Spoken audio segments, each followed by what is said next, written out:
Good evening and welcome. This is a Frontiers of Science lecture of the Indian Academy of Sciences. Thank you very much for joining. I wish to welcome Professor Sankar Ghosh, who is currently in Columbia University in the Department of Microbiology and Immunology. He heads the department and is also a Silverstein and Hutt family professor in Columbia University. It's my privilege and pleasure to introduce Professor Sankar Ghosh to you. Professor Ghosh is very well known for his pioneering research on a transcription factor known as NF-kappa B. And he has not only elucidated the various signaling pathways of NF-kappa B, but has also elucidated the activation of cellular responses that are activated by NF-kappa B, this particular transcription factor called NF-kappa B, which is very widely expressed in a large number of genes involved in the mammalian immune system. So it's essentially controls a lot of infections and so on that we'll hear. Professor Ghosh has been a fellow of the American Association for the Advancement of Science since 2009. Again, the citation states essentially for elucidating the NF-kappa B signaling pathway. That's the reason why he was elected to the American Association for the Advancement of Science. And earlier this year in April, he was elected a member of the National Academy of Sciences in the United States. Professor Ghosh had his early education from Calcutta University. He graduated, did his undergraduate and graduate studies at Calcutta University, moved on to do a PhD at the Albert Einstein College of Medicine, and then did a postdoctoral with David Baltimore, the Nobel laureate at Whitehead. He began his independent career in Yale University in 1991, and he continued to work there on various aspects of NF-kappa B signaling. And he was there for a very long period of time. In 2008, after about 17 years at Yale, he moved on to Columbia University. At Yale, Professor Ghosh was Howard Hughes Medical Institute investigator, which, as all of us know, is a very prestigious award that's made to a very limited number of people. So we are privileged to have Professor Ghosh talk to us about regulation of inflammatory response in human health and disease, primarily as a part of our lecture series called Frontiers of Science. Let me welcome Professor Ghosh and again express my deep gratitude on behalf of the Academy for providing his kind consent to deliver this lecture, and we look forward to your lecture, Professor Ghosh. So I would like to begin by thanking Dr. Majumdar for inviting me to speak in this forum. It's a pleasure and honor to speak here. One of the little bits of sort of difficult things about these virtual talks is you don't see the audience and you don't know who's listening. Dr. Majumdar sort of alerted me to the fact that the people listening come from a wide variety of scientific backgrounds. But so I'll try to give some generalized introduction, but unfortunately, a lot of the stuff I'll talk will still have to be very specific to this work. And I hope you can follow me as I go through the talk.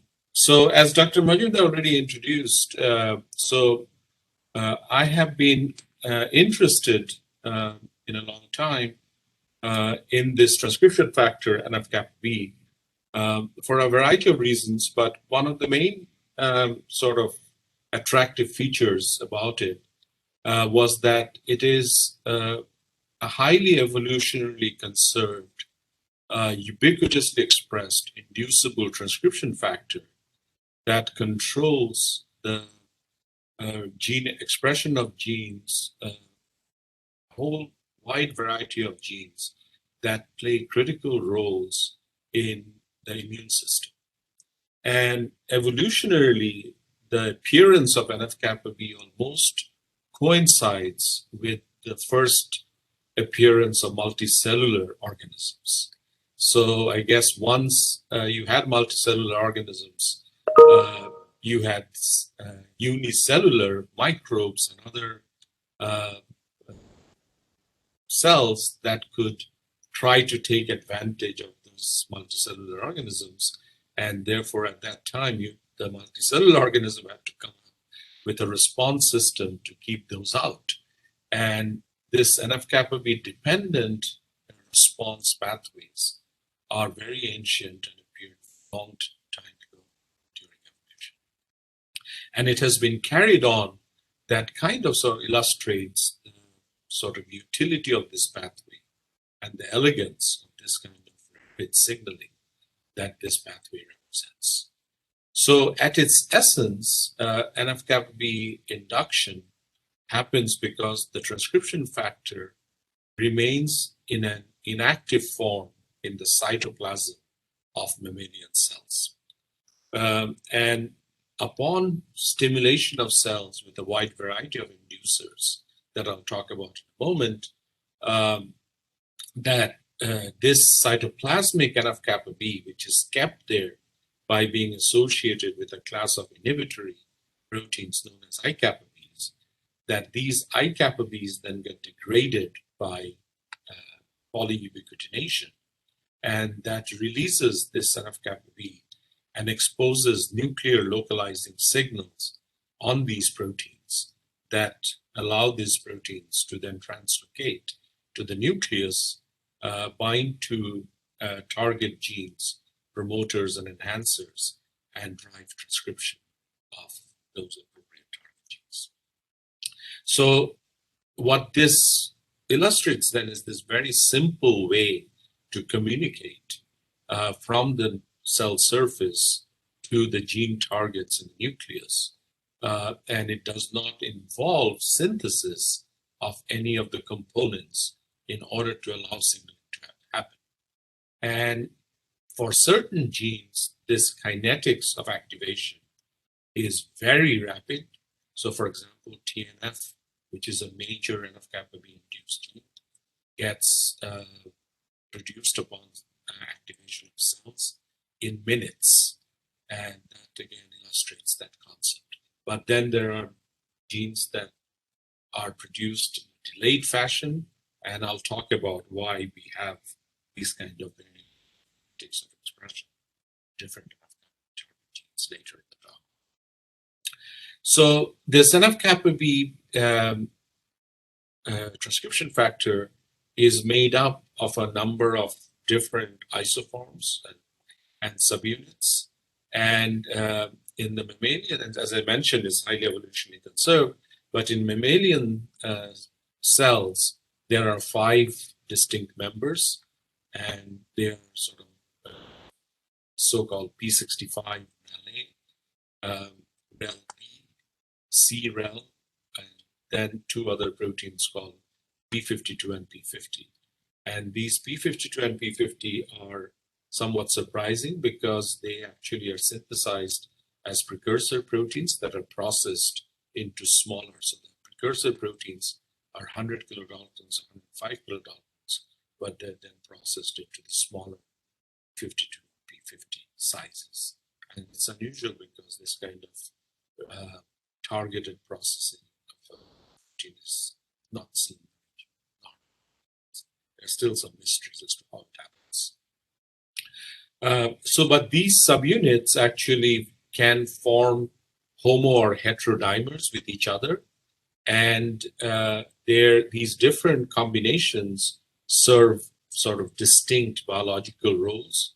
And this is illustrated here, for example, that the canonical NF-kappa B, which is generally defined as P50, P65, or P50 heterodimers, but you can also have other combinations.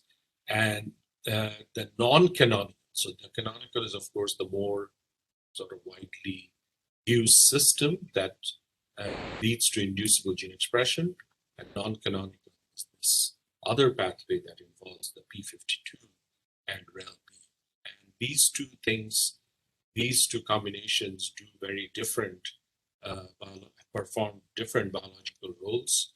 The canonical pathway is mostly used for inducing gene expression, and whereas the non-canonical pathway, so this is used for inducible gene expression in immune responses or inflammatory responses, but the non-canonical pathway is more used for lymphoid organogenesis and other roles. So they do have different functions. Most of the work that I'll talk about today and the kind of signaling that we are interested in is the canonical pathway that targets inflammatory gene expression.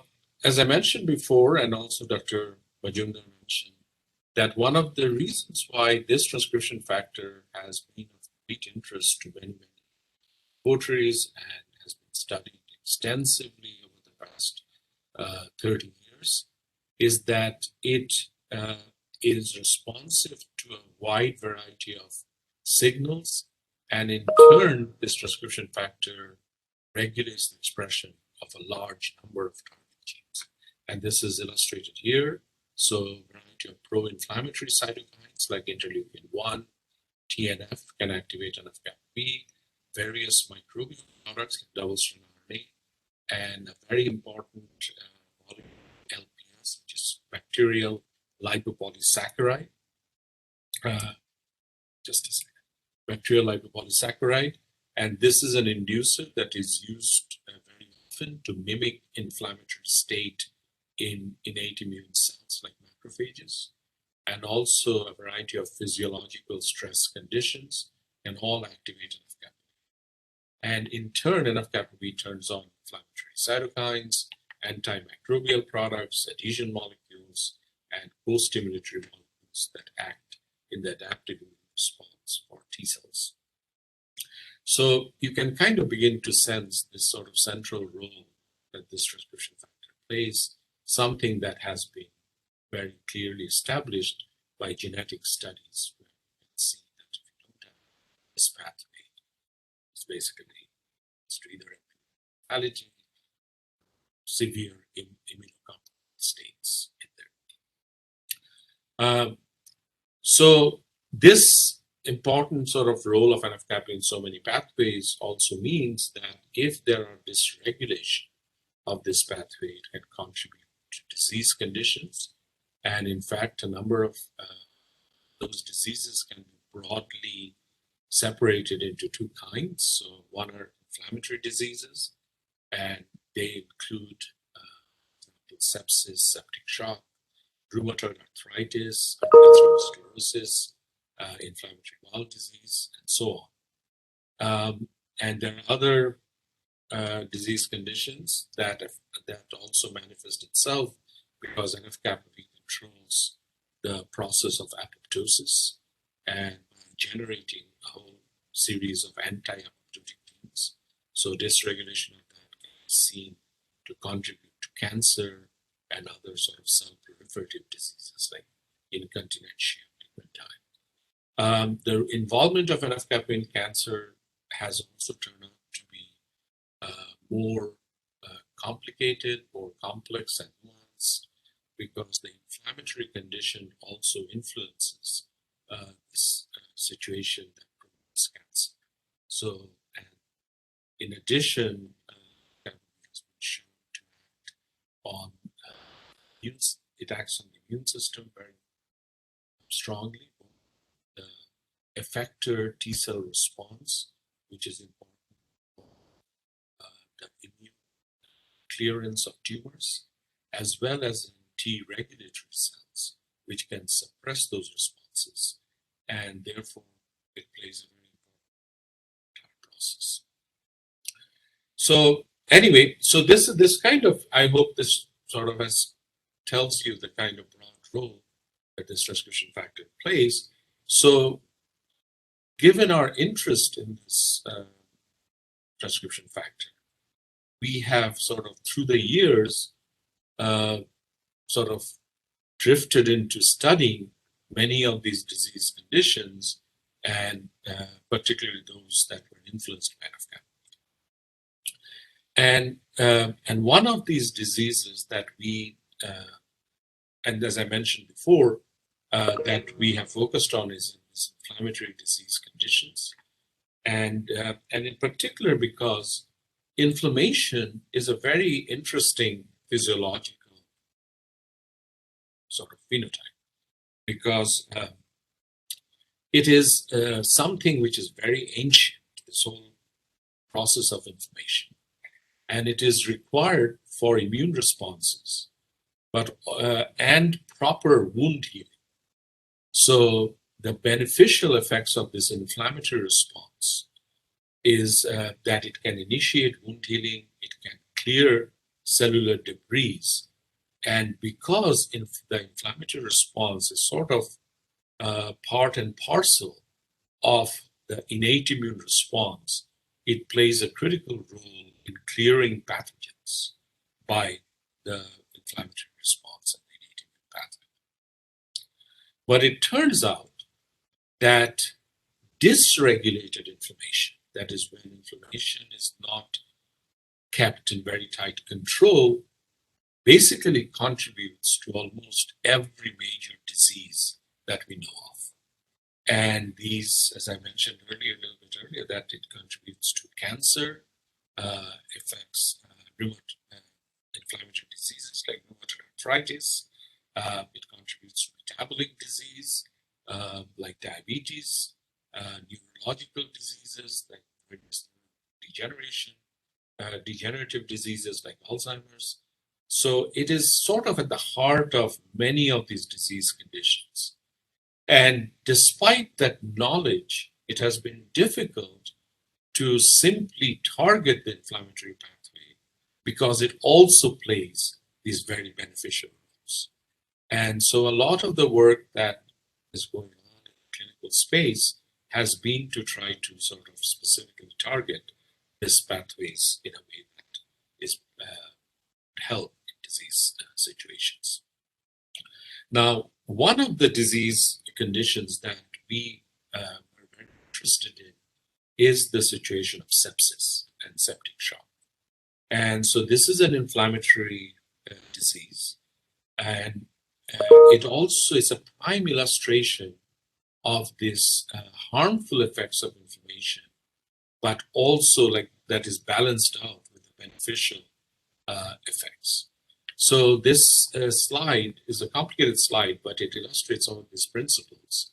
So you have this pro-inflammatory response that can cause excessive inflammation, causing damage, and that could lead to tissue injury and other things. So what you have is that if you have this sort of inflammatory condition, you get activation of immune cells, complement activation, coagulation activation, necrotic cell death, that produces stuff that then leads to, again, damage and this state which you recognize when you are infected, twist your ankle, you get this whole inflammatory process that happens. And as I mentioned before, the evolutionary purpose of some of that is to promote wound healing and repair. But in the process, you also get this serious conditions in there. And but what is clear, what has also been clear, is that along with this process that triggers inflammation, there are also pathways that are built in that help to control inflammation. And these use a variety of different pathways, including the inhibition of pro-inflammatory gene expression. And this happens by generation of anti-inflammatory cytokines. So certain target genes of the inflammatory pathway are actually anti-inflammatory.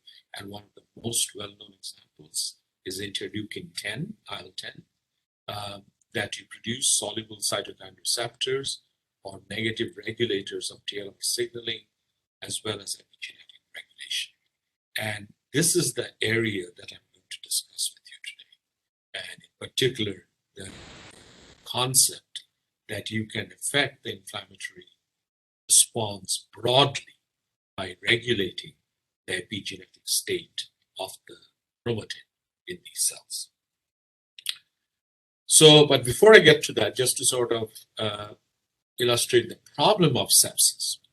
So sepsis is a condition that happens when you have typically bacterial infection that is not controlled. So you have a lot of bacteria being produced, and the bacterial molecules like bacterial LPS triggers these inflammatory responses.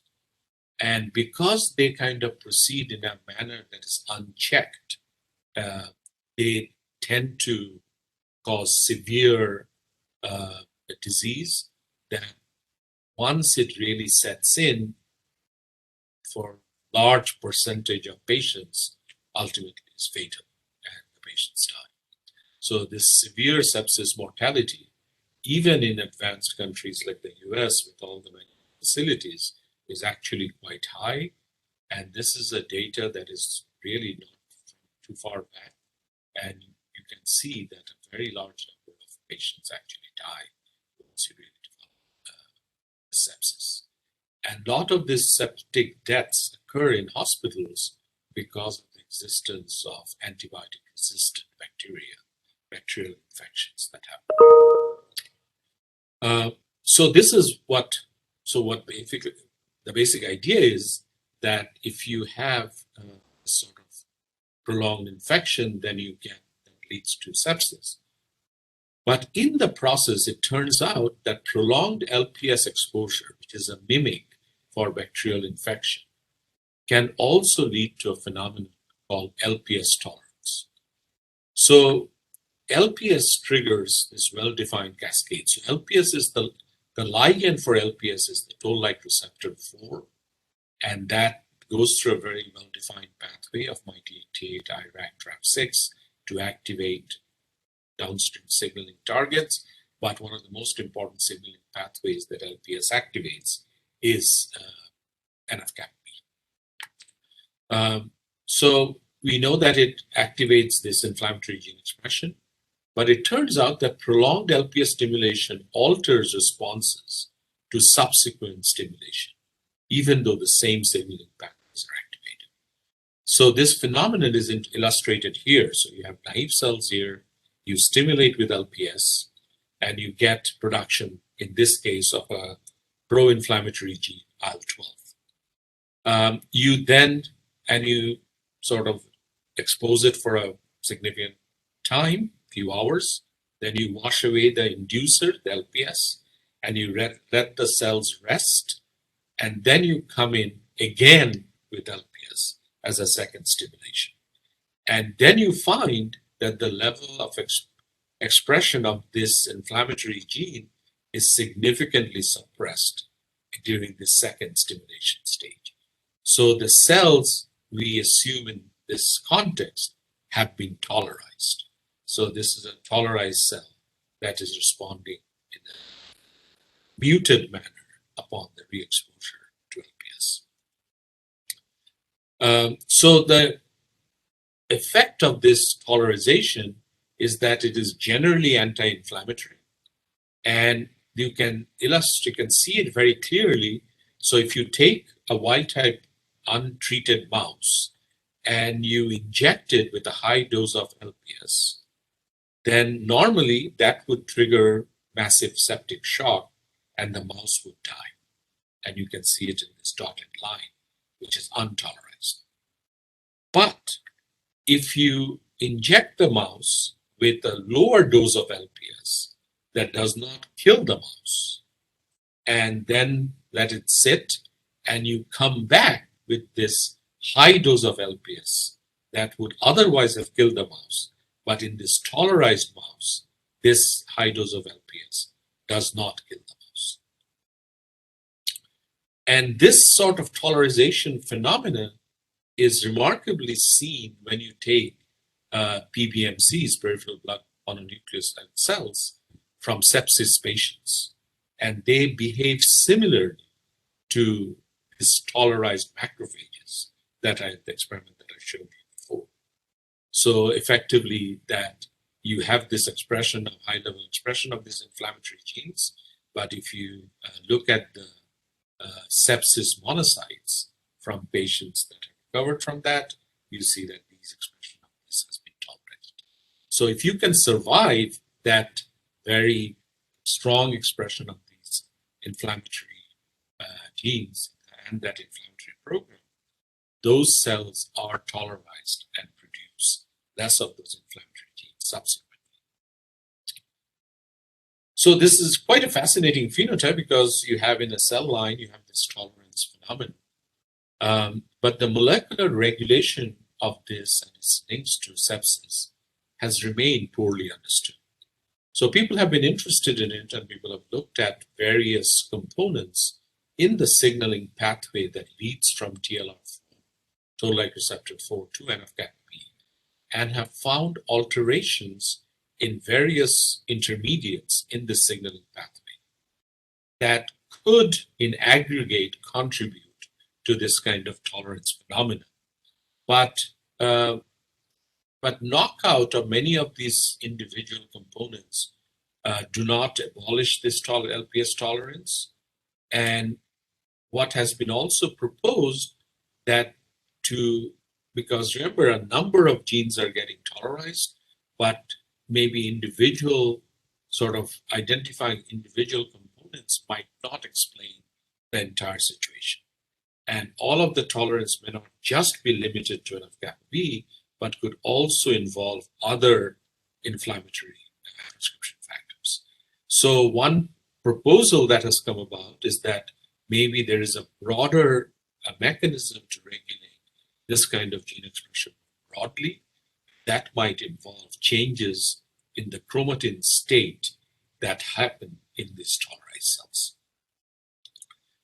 And this sort of concept was first more solidified by this study from Ruslan Mansitov at Yale, where he actually looked at this phenomenon more in detail. And first of all, he saw what I already illustrated before, that you can have this tolerance phenotype, that if it's in naive cells, you come in, you see a strong expression of the genes in the first round, but if it is tolerized, then you see that the expression is inhibited. But what Ruslan observed is that while there was a whole group of genes whose expression was tolerized, there was also a whole other set of genes that were not tolerized. So there were tolerizable genes and non-tolerizable genes. And this paper received a lot of attention when it was published, because what he proposed in this paper is that the tolerizable genes are genes which, upon continued expression, are harmful to the organism. And that's why you need to tolerize them. But the genes that are non-tolerizable, that is, they are produced even if you continue this exposure to LPS, are genes that are necessary for the organism to survive. And for example, these are genes that sort of help remove pathogens that might be infected, that cause this whole inflammatory condition in the first place. So that was obviously a very intriguing finding, intriguing proposal. Although subsequent sort of more detailed studies have suggested that it's not as simple as that. So it's not just the non-tolerizable genes, helpful genes, and so on. But still, it's an interesting concept to think about. The other thing that Ruslan suggested was that what might define this tolerizable and non-tolerizable genes is that the ones that were tolerized, that is, they were not expressed upon subsequent effect in there, are genes that were continuously made accessible to the transcriptional machinery. So that you had, so in the initial state, that these genes are wrapped, the promoters are wrapped around nucleosomes.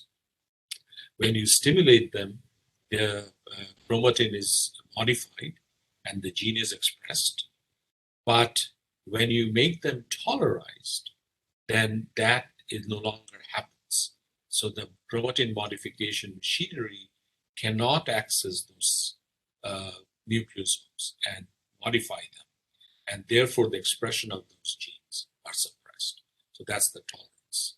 But the non-tolerized genes, they are constantly accessible chromatin machinery and they tolerance. So that was another sort of interesting concept that this paper introduced. And other studies actually did support this basic idea. So this is a paper from someone called Steve Smale. And what his findings showed is that that this phenomenon of this remodeling the chromatin was likely due to a chromatin remodeling machinery called the Swice-Smith complex. And this the Swice-Smith term comes from yeast, and in mammalian cells it's called the BAF complex, and it's a very large multi-subunit complex that works to remodel chromatin. And the central catalytic protein that causes that biological activity is called BRG1. So it's an ATPase. So what Steve's results showed, so if you look at that, so you have TNF, which appears to be a gene that does not, so if you remove BRG1 from cells using RNA interference, you find that there's no difference in the expression of certain genes like TNF. So what that suggested is that the promoter region of this gene was not sort of wrapped up in a nucleosome. And hence, whether or not you had the chromatin remodeling machinery, you could constantly get expression of these genes. But other genes like IL-6 or SAA3, serum amyloid A, you can see that if you remove the BRG1, then the expression of this gene is significantly affected. So that suggested then that one possibility is that this chromatin regulation plays a very important role in tolerance. But so the questions that were important about this whole process is, what is the molecular basis of tolerance? Does tolerance play a role in sepsis patient outcome? And can insights from such studies of tolerance help in sepsis diagnosis or potentially treatment? So when we began sort of looking into it, one regulatory element that we got interested in are so-called microRNAs. Not so-called, but microRNAs. So microRNAs are, and I'll sort of tell you what they are, and many of you obviously know that quite well. So, and the reason we got interested in it, because microRNAs had been found to regulate chromatin modifying complexes in other systems.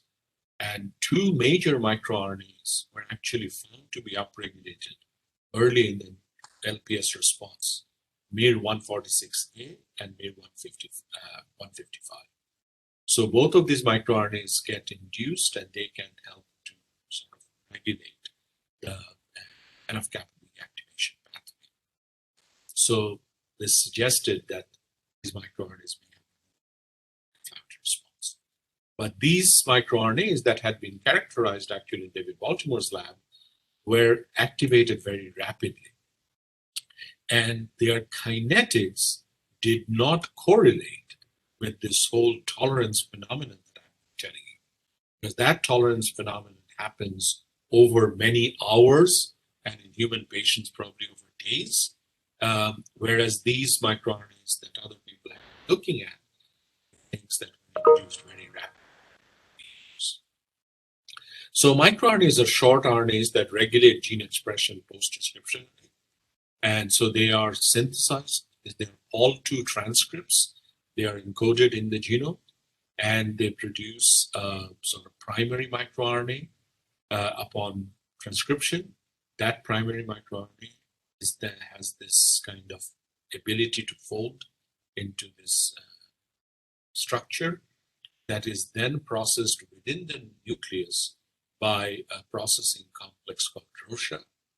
And that processed microRNA then goes to the cytoplasm through an export machinery, where it is then further processed by a cytoplasmic processing machinery called dicer, and that generates this microRNA duplex without the terpene loop. And then that is loaded onto what's called an Argonaut complex, and that generates these ultimately the microRNA. And this microRNA can then bind to the 3' untranslated region of target mRNAs. And when they do that, it can cause translational repression and also decay of those RNAs to which the microRNA is bound. So this is a way that these microRNAs regulate gene expression post-transcription.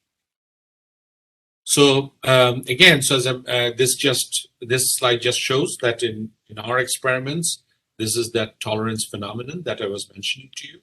But what I'd like you to note is the time that we are doing this experiment, and that's the difference from most of these other microRNAs that had been studied in the context of inflammation. So you have, again, in hours that you have this expression of these genes that are tolerized, and then upon tolerance and re-exposure, you can see this tolerant state. So what we felt is that what we want to find is not just microRNAs, not microRNAs that are produced rapidly, but microRNAs that are generated with a slower kinetics that would correlate with the kinetics of tolerance.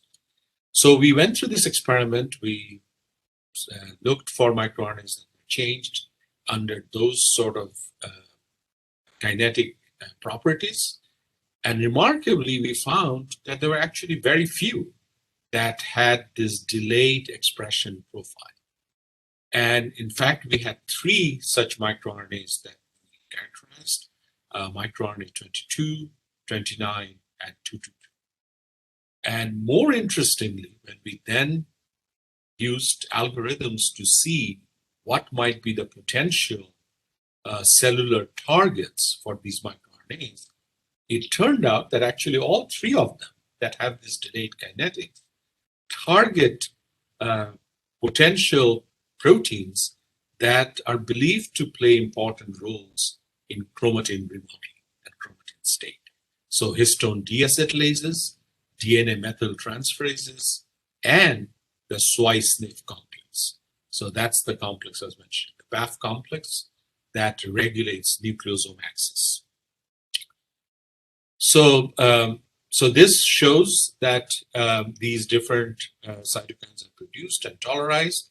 And if you look at the microRNA 222 expression, you can see that it is expressed with a kinetics that is sort of counter to the expression of these target genes. So suggesting that the increased level of this microRNA could be responsible for this tolerance phenotype that you observe.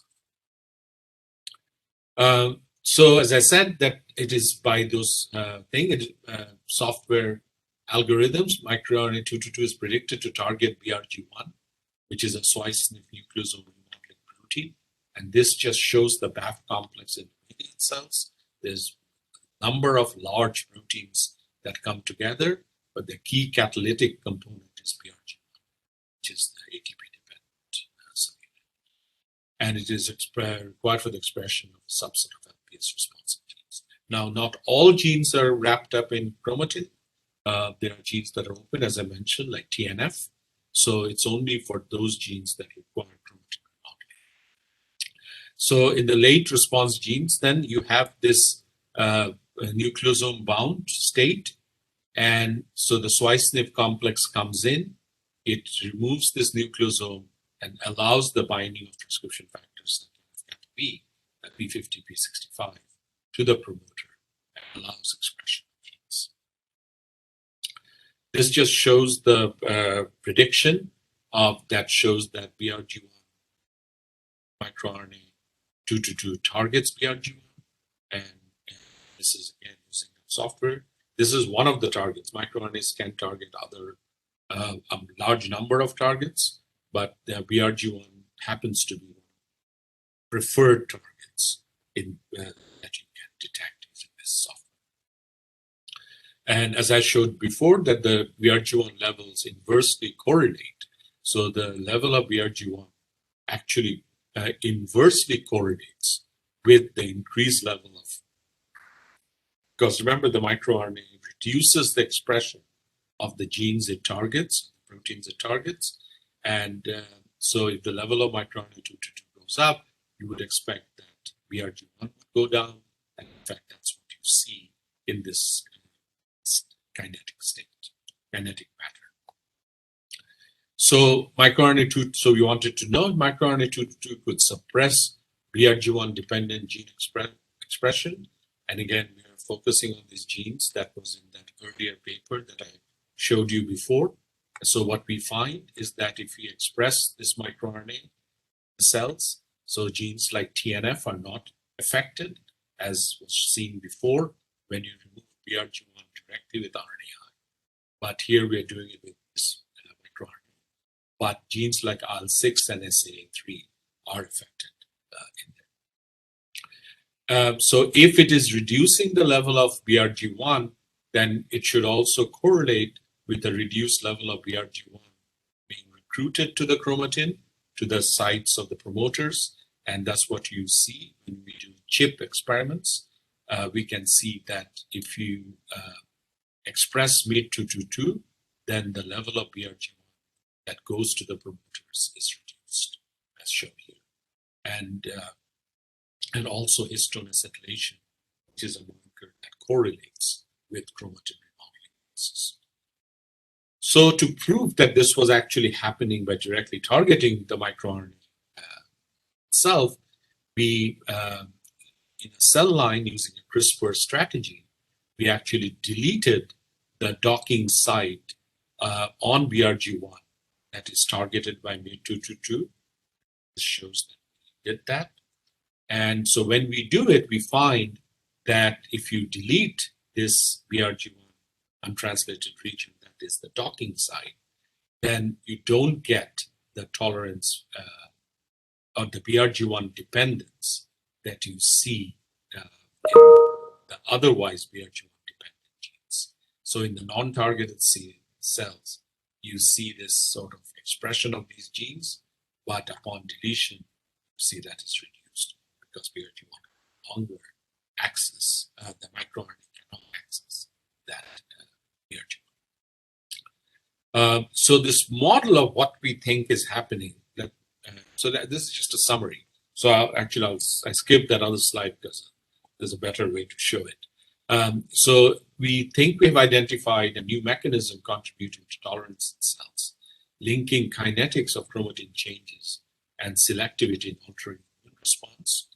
So the way we think this happens, and so if you normally, if you take cells and you stimulate it, so these are normal cells, then you see inflammatory cytokines are produced, and many of these inflammatory cytokines in this delayed fashion are produced because BRG1 can remodel nucleosomes, so they are BRG1 dependent. And at the same time, in this delayed fashion, you start producing MYD222, and that MYD222 can target BRG1, so whose levels are reduced in the cell.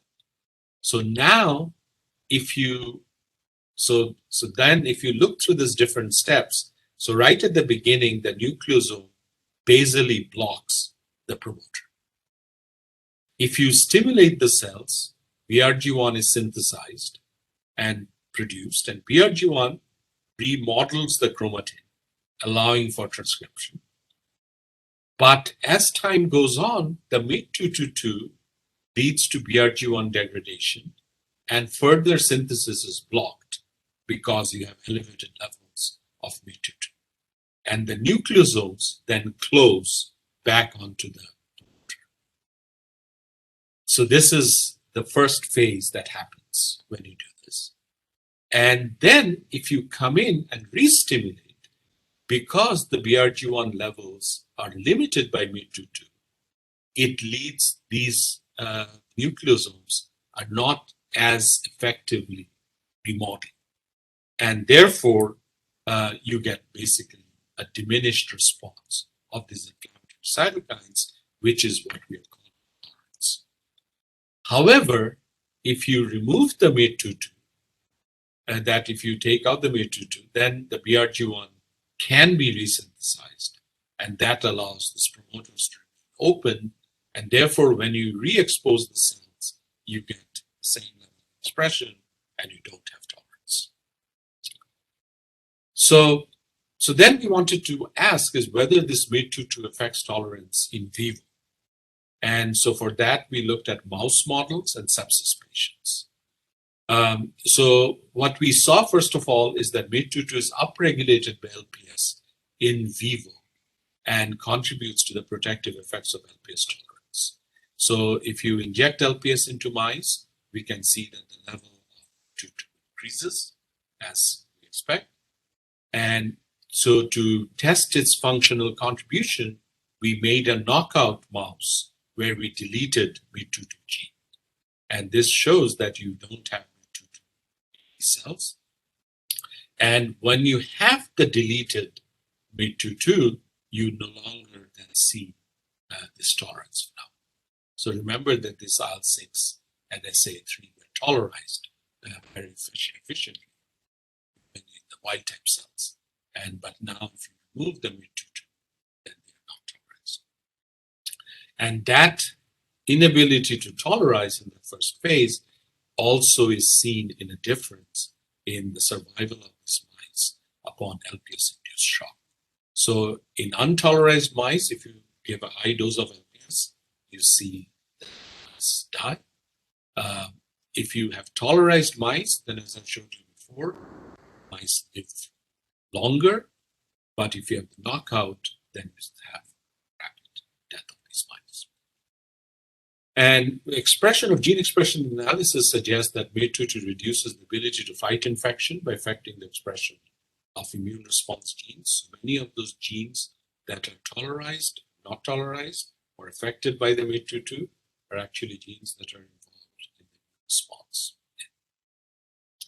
And it also reduces the ability to fight infection by limiting the uptake of bacteria by macrophages. So this is kind of an interesting phenomenon that we still have not elucidated the mechanism for, but it suggests that the knockout that wild type cells that MATE2/2 reduces the ability to fight infection. So it should be some gene that is regulated that causes this phenomenon, but we still have to figure it out. It's the same thing. And it also is to fight infection. So I'm running out of time. So just to summarize, so hence MATE2/2 appears to be broadly immunosuppressive in mice. So prolonged inflammation generates MATE2/2, which then suppresses inflammation mechanism defense. It may promote survival of inflammatory septic shock, but because many of the genes it controls are genes that are important for controlling infections, it might actually be detrimental in controlling infections subsequently. So therefore, it plays kind of a complicated role in that context. And that is seen. So we wanted to see then what the state of MATE2/2 was in humans. So we set up two extensive collaborations with two places, one at Columbia and one at a sepsis center in Germany, where we obtained many human samples from sepsis patients and looked at the level of MATE2/2 patients, as well as other control microRNAs.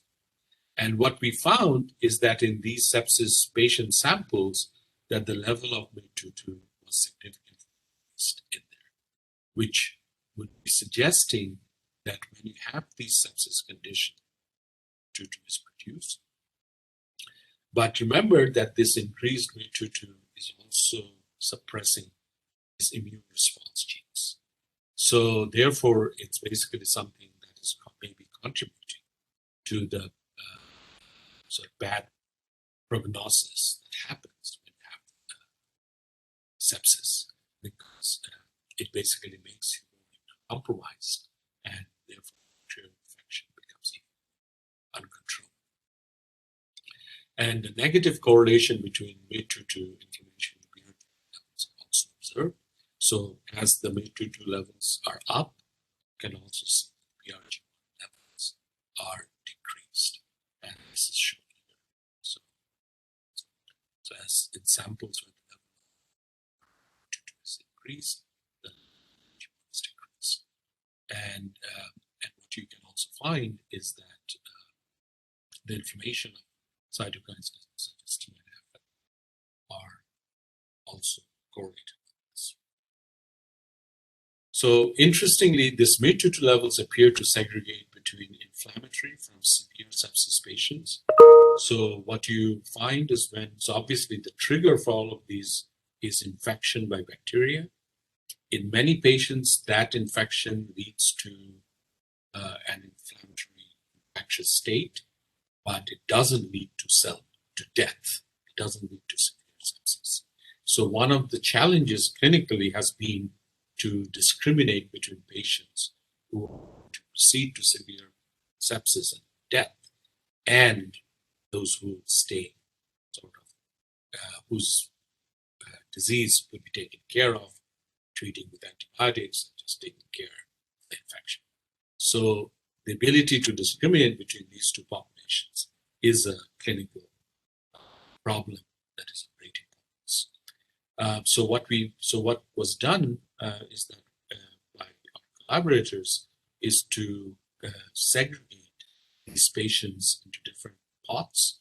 So those that had early the infection, those that had multiple organ failure that leads to death. And what you can find is that the MATE2 levels appear to segregate between inflammatory from severe sepsis patients.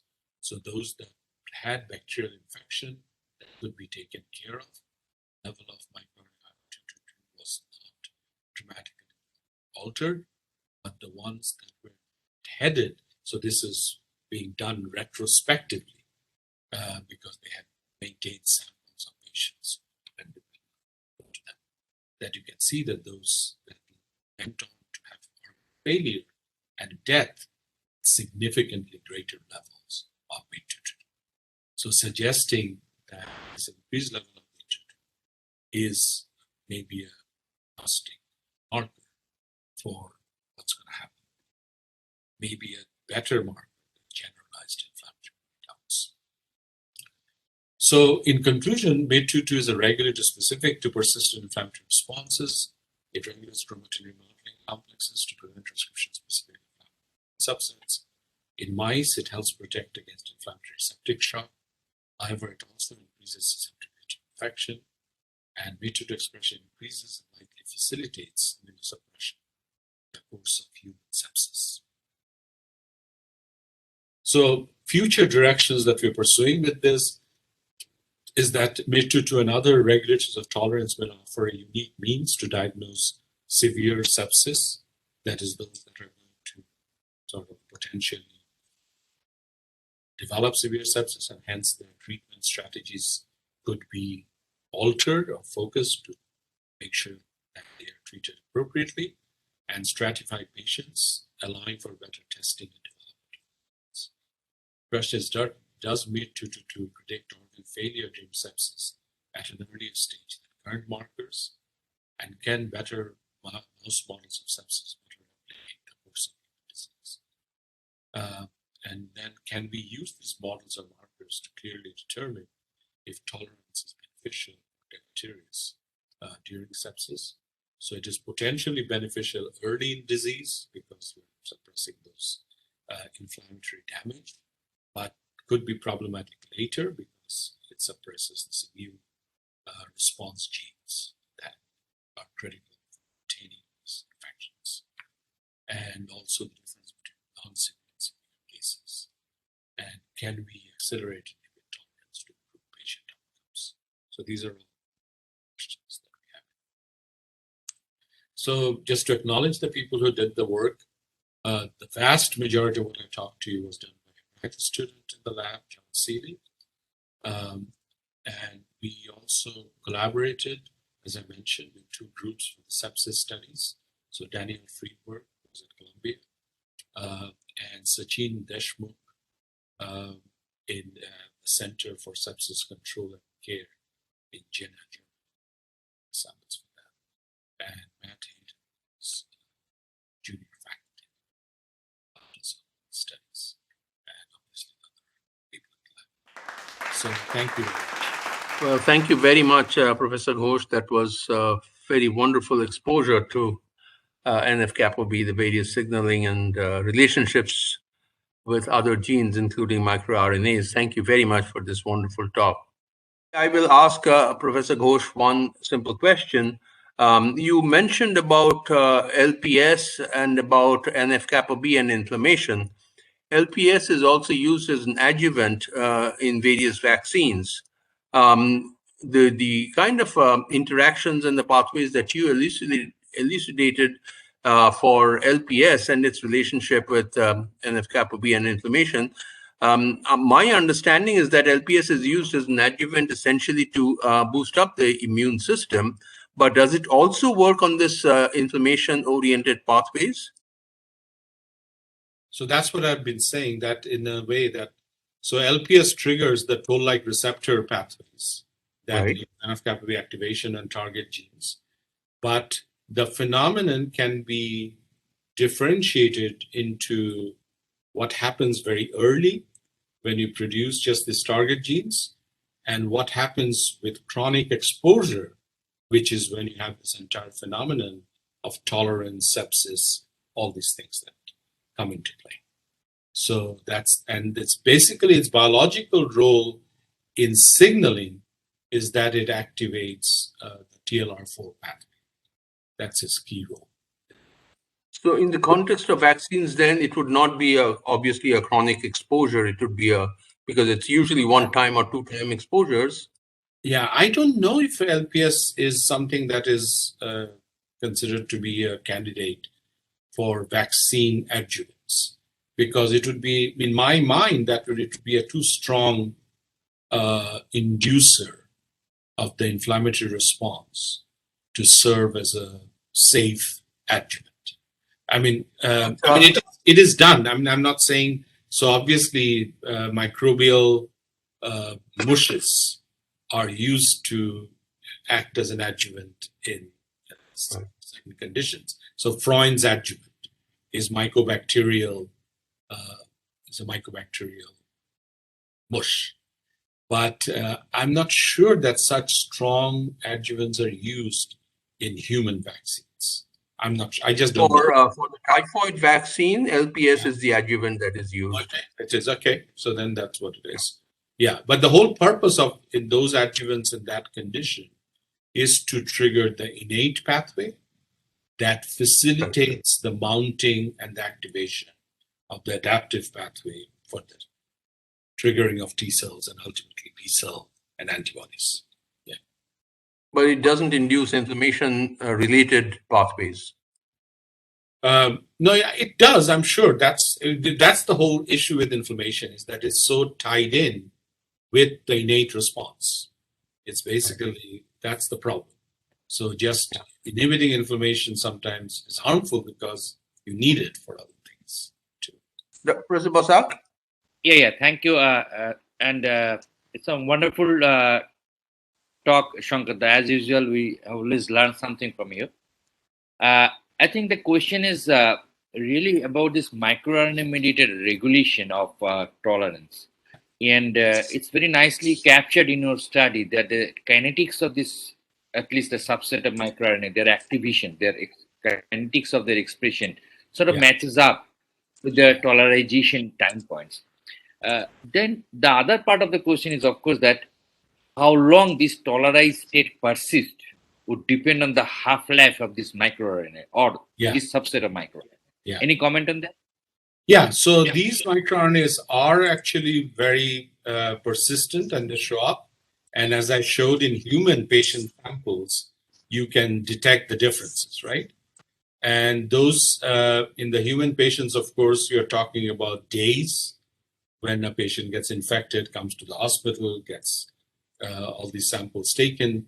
So there is these, once they're elevated, they stay elevated for a long time. Now, not all microRNAs behave similarly, but these microRNAs, at least the ones we are looking at here, do behave that way, that their levels stay elevated for significantly long periods of time. Professor Ghosh, those who are joined using the YouTube, they cannot ask any questions to you directly. So I will read out a question that has been asked by from IAC Bangalore, Vandana Saxena, who says, asks what cells were used for assays with BRG1 and MIR222? Yeah, most of them was BMDMs, bone marrow-derived macrophages from the mice. That's a common cell type we use for looking at these responses.